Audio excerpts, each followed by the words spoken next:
Om This call is now being recorded. शांति शांति शांति।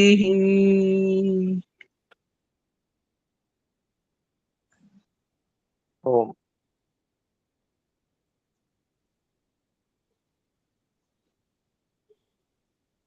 वैशेषिक दर्शन के 10वें अध्याय के दूसरे आहनिक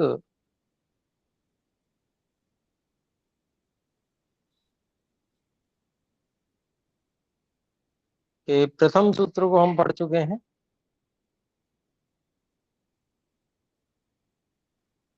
तो यहाँ तक यदि कोई बात हम में से पूछना चाहते हैं तो कृपया हस्तोत्थापन द्वारा सूचित करें। जी बोल रहे हैं बहन जी। ओम नमस्ते गुरुजी। गुरुजी नवम अध्याय द्वितीय आहनिकम, इसमें हमने सूत्र पढ़े थे 7वां और 8वां सूत्र गुरुजी। इसमें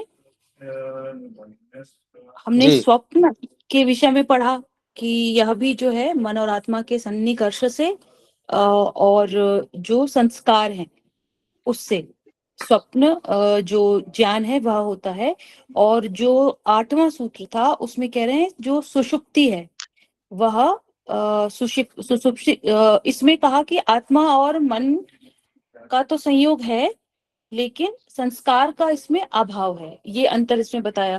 गुरुजी जब मन और आत्मा का संयोग हो रहा है तो संस्कार का अभाव, ये बात स्पष्ट नहीं हुई गुरुजी। इसमें जो है ये आवश्यक नहीं है कि संस्कार हमेशा चलते रहे मन में। मन की अवस्था है, अनेक अवस्थाएं होती हैं। तो विशेष प्रकार का संयोग है जब आत्मा किसी प्रकार की इच्छा नहीं कर रहा है, तो इस कारण से जब वह इच्छा नहीं कर रहा है तो मन में कोई क्रिया भी नहीं हो रही है। मन का विशेष प्रकार का ऐसा संयोग है। जी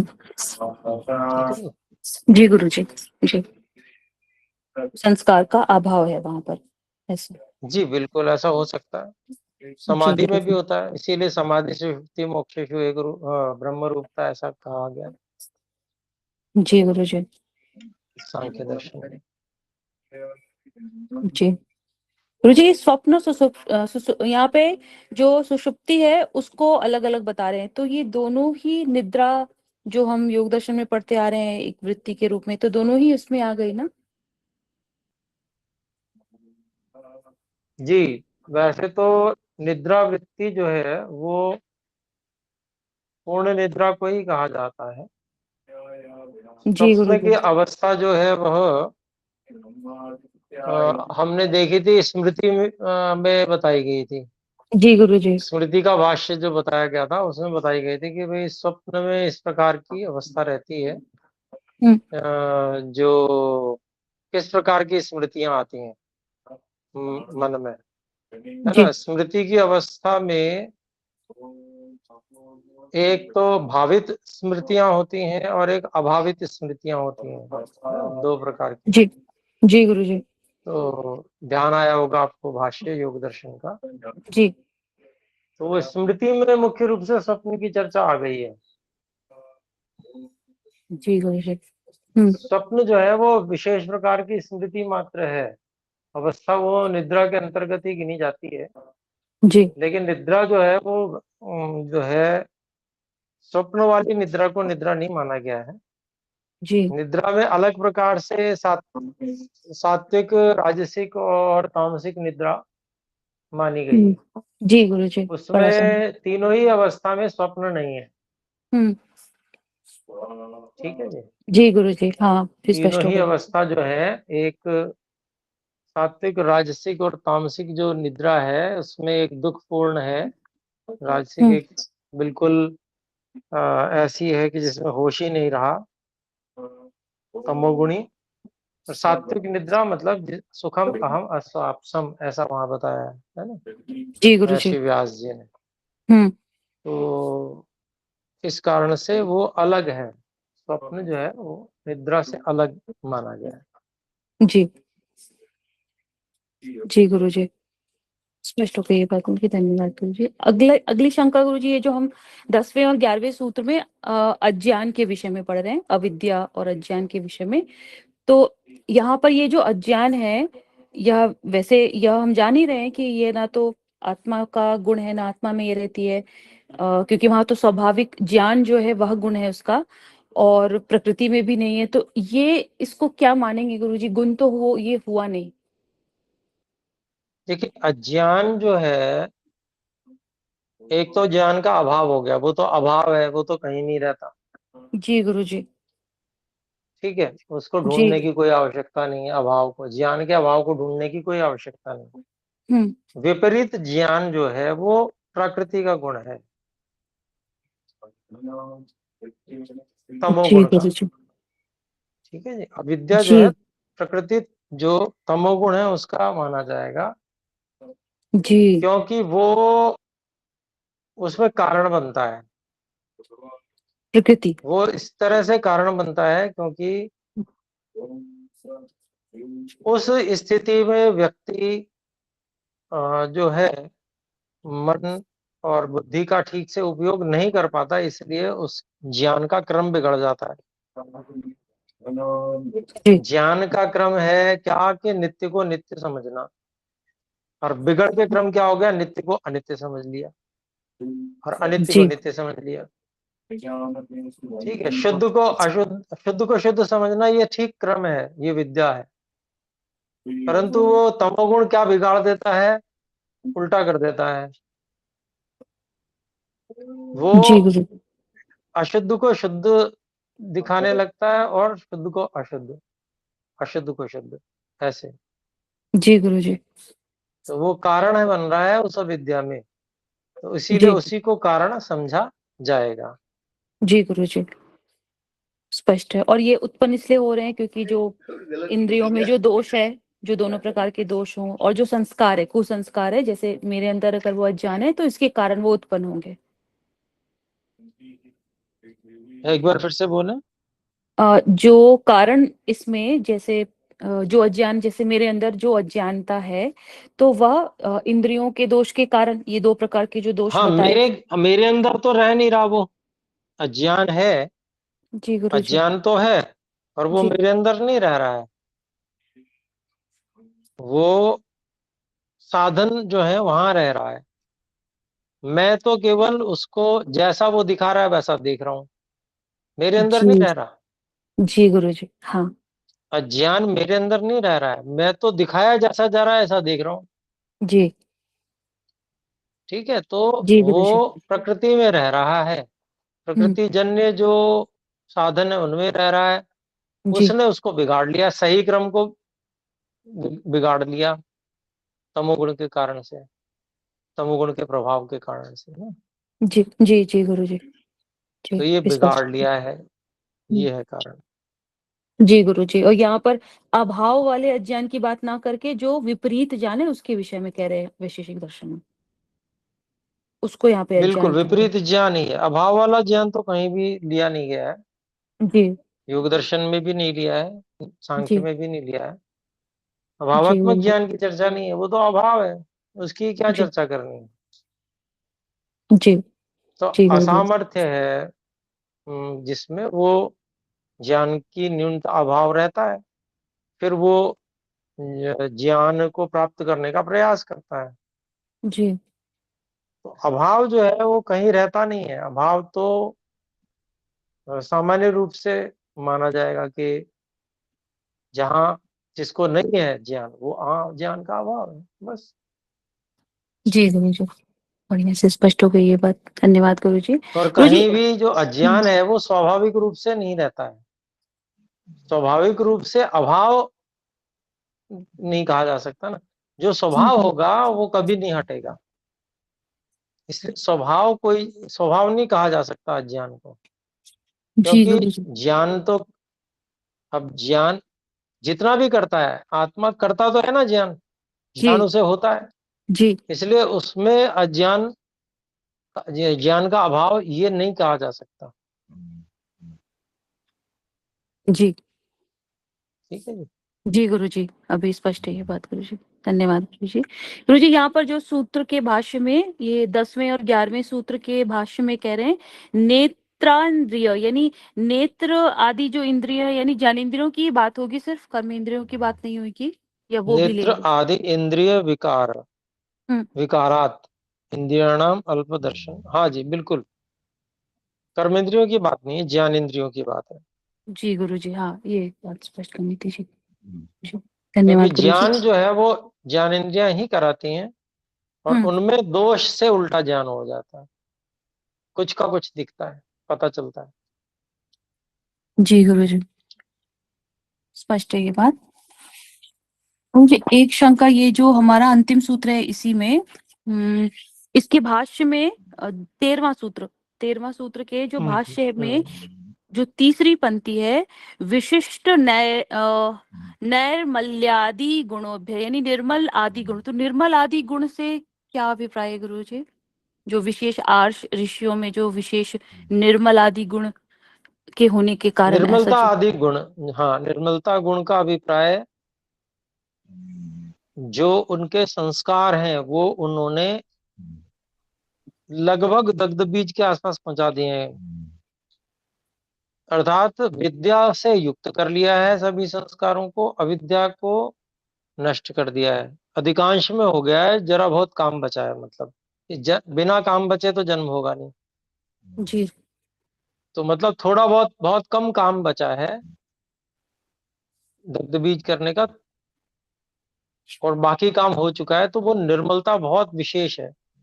निर्मलता का अभिप्राय यही है कि तत्व ज्ञान जहां है वो निर्मलता है, अविद्या जहां है वहां दोष है, जी वहां जो है उसको हम अशुद्धि कहेंगे। अविद्या मुख्य अशुद्धि है, क्लेश अशुद्धि है। जी गुरुजी, स्पष्ट है ये बात जी। धन्यवाद गुरुजी।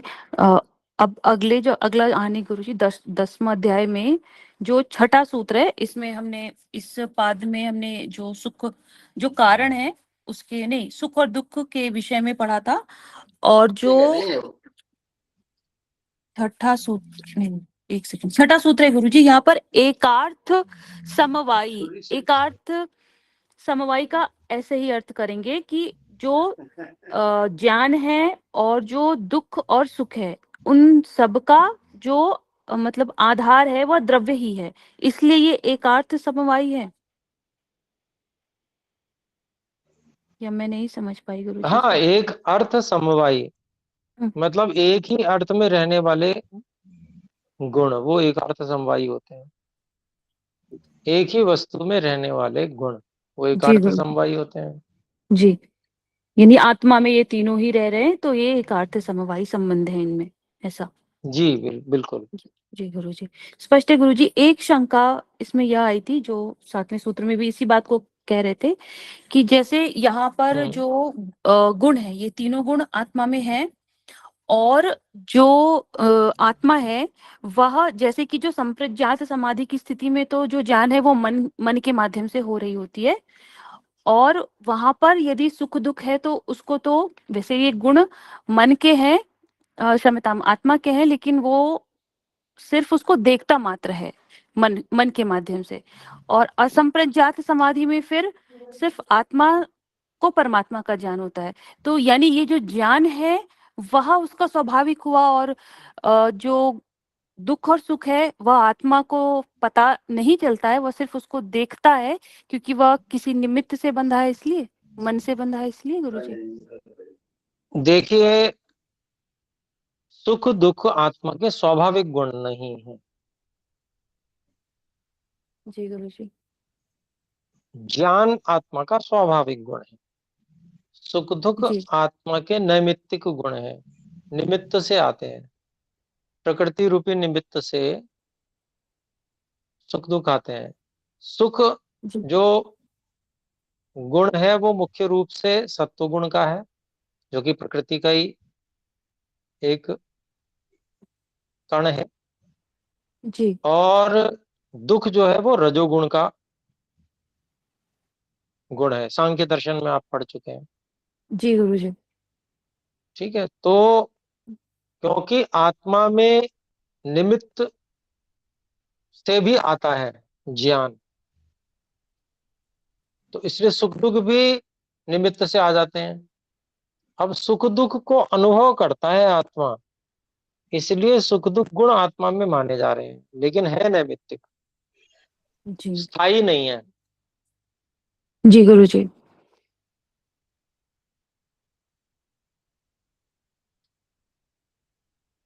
तो जब बाहर की ओर देखता है आत्मा, मन इत्यादि और भोग्य वस्तुओं की ओर देखता है, तो ये सुख दुख उसको प्राप्त होते हैं, ये नैमित्तिक है। रहते ये सत्व में और रजोगुण में ही है, पर दृष्टा जी है आत्मा, देखता है, इसलिए क्योंकि दृष्टा है इसलिए आत्मा में उसको कह दिया जाता है निमित्त रूप में, जी गुरु जी। क्योंकि अनुभव करने वाला आत्मा ही है। रहता सुख सत्व में है, परंतु सत्व को पता नहीं है, अनुभव नहीं है, अनुभव करने वाला आत्मा है। जी गुरु जी। रजोगुण दुख है, रहता रजोगुण में, रजोगुण में दुख रहता है, परंतु रजोगुण अनुभव नहीं करता, उसका अनुभव कौन करता है? आत्मा करता है। हर चीज के लिए ले लीजिए, हम्म, रूप है, रूप रहता वस्तु में है, पर वस्तु उस रूप को अनुभव नहीं करती है, अनुभव कौन करता है? आत्मा, चेतन आत्मा। आत्मा करता जी गुरु जी। है ना। तो ये क्या है इसमें, ये गुण है कि ये अनुभव करता है, ज्ञान करता है, जानता है। ऐसे ही सुख दुख को भी ये जानता है, अनुभव करता है, अनुकूलता प्रतिकूलता को भी अनुभव करता है, यही सुख दुख है। लेकिन ये जी रहते नहीं है, स्थायी रूप से आत्मा में नहीं रहते, जी गुरु ये जी। रहते हैं प्रकृति में, अर्थात जहां सत्व रज तम है वहां पर रहते हैं, निवास वहां पर है इनका। जैसे आत्मा में रूप नहीं रहता, हम्म, आत्मा में कोई रूप नहीं है, लेकिन रूप का अनुभव करने वाला वो है। रहता कहाँ है रूप? प्रकृति में रहता है। जी गुरु जी। तो यहाँ पर जो सुख दुख गुण है, ये क्योंकि आत्मा अनुभव कर रहा है, इसलिए यहाँ आत्मा में कह दिए गए हैं, और आत्मा में उसको नैमित्तिक गुण के रूप में मान लिया गया। रूप को नैमित्तिक रूप से भी नहीं माना गया हम्म, आत्मा में, जी क्योंकि रूप गुण आत्मा में नहीं पहुंचता, रूप का ज्ञान मात्र होता है। तो वो ज्ञान के रूप में यहाँ पर समझा जा रहा है, रूप तो वहीं रह गया जिस वस्तु में है, और रूप का ज्ञान यहाँ पहुंच गया, रूप का अनुभव पहुंच गया। तो आत्मा में रूप रहता है ऐसा नहीं कहा जाएगा, ज्ञान ही कहा जाएगा। जी। और सुख दुख ऐसे हैं कि सुख दुख जो है वो आत्मा को, वो भी अनुभव होते हैं, लेकिन सुख दुख का कोई रूप नहीं है। अनुकूलता प्रतिकूलता, ये इस रूप में वो अनुभव में आते हैं। तो ये जहां रहते हैं वहां तो है ही है, और हम्म, जहां अनुभव किए जा रहे हैं वहां भी इनको कह नैमित्तिक रूप से मान लिया गया, क्योंकि इनमें कोई रूप आदि इस तरह की चीज नहीं है, इसलिए मान लिया गया। पर वास्तव में कोई सुख दुख आत्मा में आकर घुल मिल जाते हैं ऐसा बिल्कुल भी नहीं है। जी आत्मा ज्ञान, एक तरह से ज्ञान गुण के कारण से सुख को भी जानता है और दुख को भी जानता है, जान रहा है कि ये अनुकूल है, ये प्रतिकूल है। अब कल्पना कीजिए, आत्मा है जी। और उसका साधन क्या है? ये मन और शरीर है, वो उससे ईश्वर ने जोड़ा हुआ है। ये प्रतिकूलता हो रही है, कहाँ हो रही है? शरीर में हो रही है ना। रोग कहाँ है? शरीर में, आत्मा में तो नहीं है ना। जी गुरु जी। रोग तो शरीर में है ना। शरीर हम्म, रोग, रोग शरीर में है, वो प्रतिकूलता शरीर में उत्पन्न कर रहा है, साधन में उत्पन्न कर रहा है प्रतिकूलता। वो ठीक से शरीर शरीर ठीक से काम नहीं कर पा रहा है, तो ये प्रतिकूलता है शरीर में ही। शरीर ठीक से काम नहीं कर पा रहा है, परंतु आत्मा अपने ऊपर आरोपित कर लेता है कि मैं साधन का उपयोग ठीक से नहीं कर पा रहा हूं, इसलिए प्रतिकूलता मेरी प्रतिकूलता है। ये जो आरोपण है, ये दुख का जी आरोपण अपने ऊपर कर रहा है, इसलिए निमित्त से दुख आया हुआ समझ लिया गया। वास्तव में दुख का स्पर्श भी नहीं है आत्मा में, पर क्योंकि आरोपित करता है अज्ञान के कारण से, जी गुरु जी। इसलिए उसको मान लिया जा रहा है कि दुख जो है आत्मा में ज्ञान भी है, सुख दुख भी है। जब ये जी आरोपित नहीं करेगा, जब इतना जागरूक हो जाएगा, दोनों को अलग अलग देखने की सामर्थ्य इसमें आ जाएगी, इतना अभ्यास करेगा ये कि ये अलग और मैं अलग, तो वो अनुभव कर पाएगा ये प्रतिकूलता वहीं तक है, मेरे अंदर नहीं आ रही है।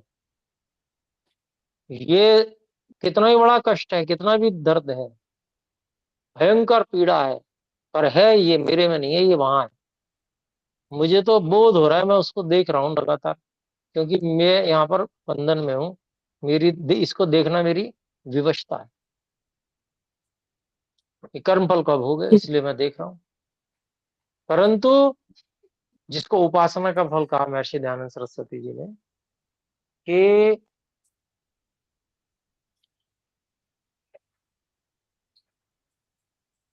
पहाड़ के समान दुख से भी वो घबराता नहीं, सरलता से सहन कर लेता है, ऐसा उपासक होता है। तो उसमें यही कारण है, क्योंकि वो तत्व ज्ञान की दृष्टि से देखता, समझता है कि ये हो रहा है, दर्द भयंकर है, कष्ट, और ये कहाँ है, ये शरीर में। और ईश्वर की कृपा ये है कि जो इतना भयंकर कष्ट होता है,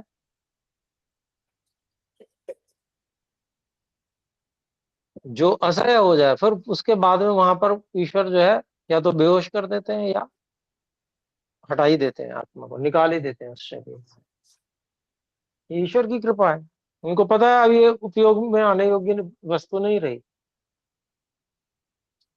जितना अगर मान लीजिए थोड़ा थोड़ा कष्ट देना है, ईश्वर ने तय किया हुआ है कि इसने ये कर्म किए, इसका थोड़ा थोड़ा कष्ट मिलना चाहिए, और वो व्यक्ति अविद्या में भी है, तो वो अपने ऊपर ही आरोपित करते हुए उस कष्ट को भोगता है।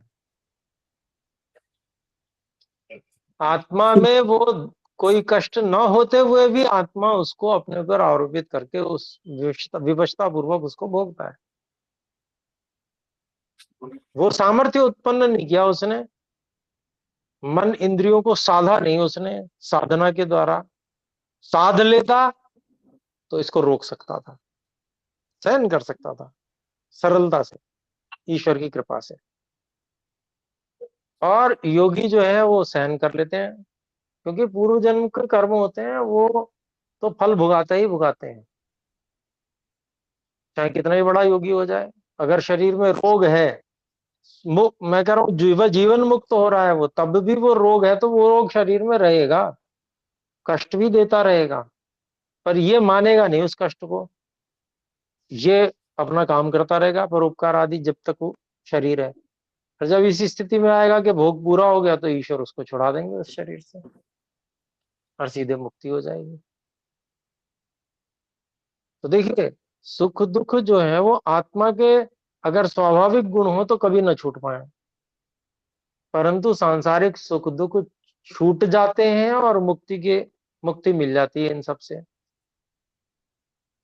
तो इसका मतलब यही है कि ये स्वाभाविक गुण नहीं है, ये प्रकृति में रहते हैं, अनुभव करने वाला आत्मा है। ठीक है, जी स्पष्ट गुरु हुई जी। बात? और कुछ बहुत पूछना है बढ़िया इस से। विषय में तो पूछ सकते हैं। नहीं गुरु जी, ठीक बहुत है। बढ़िया से स्पष्ट हुई गुरु जी, ये संशय हमेशा से थी, आज बहुत बढ़िया से ये स्पष्ट हो हाँ, गया मुझे। ये जो विषय है आर्य जगत में बहुत उठता है।